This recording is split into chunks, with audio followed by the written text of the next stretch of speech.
तारीख 26 जनवरी 2026, जब पूरी दुनिया की नज़रें भारत के गणतंत्र दिवस पर टिकी थीं, ठीक उसी वक्त पर्दे के पीछे एक ऐसी जियोपॉलिटिकल हलचल हुई जिसने दक्षिण एशिया के समीकरणों को हिलाकर रख दिया। संयुक्त अरब अमीरात यानी यूएई के राष्ट्रपति शेख मोहम्मद बिन जायद अल नाह्यान की महज 3 घंटे की भारत यात्रा ने एक ऐसा असर दिखाया है जिसकी गूंज इस्लामाबाद तक सुनाई दे रही है।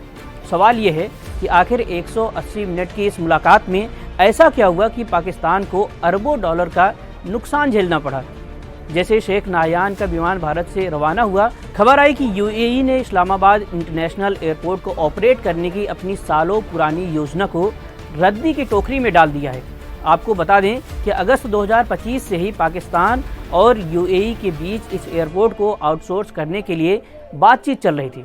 पाकिस्तान को उम्मीद थी कि यूएई के निवेश से उसकी बदहाल अर्थव्यवस्था को थोड़ा सहारा मिलेगा, लेकिन अब यूएई ने इस प्रोजेक्ट में अपनी रुचि पूरी तरह खत्म कर दी है। पाकिस्तानी अखबार द एक्सप्रेस ट्रिब्यून ने इस खबर की पुष्टि करते हुए बताया कि यूएई अब इस्लामाबाद एयरपोर्ट के ऑपरेशन में शामिल नहीं होगा। अब सवाल उठता है कि आखिर यूएई ने ऐन वक्त पर यह फैसला क्यों लिया।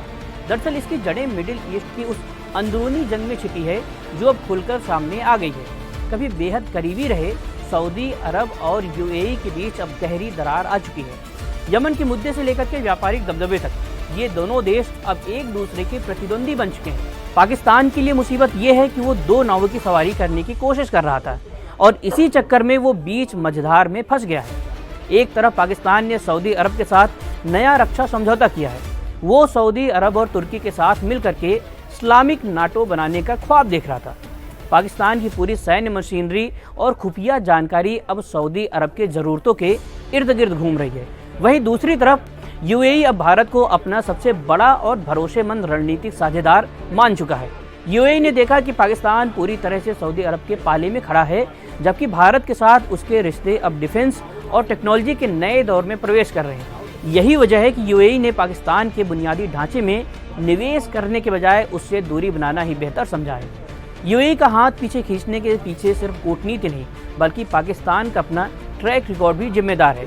यूएई ने दुनिया के सबसे चुनौतीपूर्ण इलाकों जैसे कि अफगानिस्तान में भी एयरपोर्ट मैनेज किए हैं, लेकिन पाकिस्तान की कहानी अलग है। वहाँ सरकारी संस्थानों में राजनीतिक हस्तक्षेप, खराब प्रशासन और कुप्रबंधन इस कदर बढ़ चुका है कि विदेशी निवेशक अब वहाँ कदम रखने से भी डरते हैं। पाकिस्तान अपनी नेशनल एयरलाइंस यानी पीआईए का पहले ही निजीकरण कर चुका है, लेकिन उसे खरीदने वाला कोई नहीं मिल रहा। यूएई को समझ आ गया है कि पाकिस्तान के प्रोजेक्ट्स में पैसा लगाना समंदर में पैसा फेंकने जैसा है। पाकिस्तान की आर्थिक हालत और वहाँ का आर्थिक माहौल किसी भी बड़े निवेशक का भरोसा तोड़ने के लिए काफ़ी है। इस्लामाबाद एयरपोर्ट के प्रोजेक्ट से पीछे हटने का मतलब साफ है कि अब अरब देशों का पाकिस्तान पर से कॉन्फिडेंस पूरी तरह खत्म हो चुका है।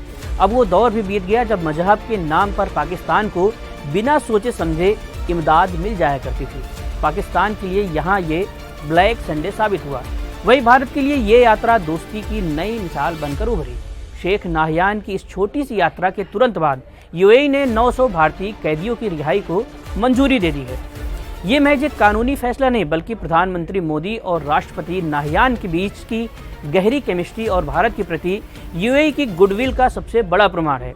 इस यात्रा के दौरान भारत और यूएई के बीच डिफेंस कोऑपरेशन पर एक फ्रेमवर्क एग्रीमेंट का रास्ता भी साफ हो गया है। दोनों देशों ने इस बात पर सहमति जताई है कि उनकी कॉम्प्रिहेंसिव स्ट्रेटेजिक पार्टनरशिप अब एक बेहद महत्वाकांक्षी और बहुआयामी चरण में प्रवेश कर चुकी है। जहां पाकिस्तान पुराने बुनियादी ढांचे और कर्ज के बोझ के तले दबा हुआ है, वहीं भारत अब यूएई के साथ मिलकर के भविष्य की रक्षा प्रणालियों और उभरती तकनीकों पर काम कर रहा है।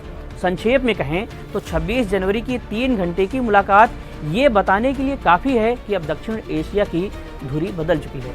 अब भारत और अरब दुनिया का रिश्ता सिर्फ तेल तक सीमित नहीं, बल्कि ये नए विश्व की नई ताकत का आधार बन रहा है।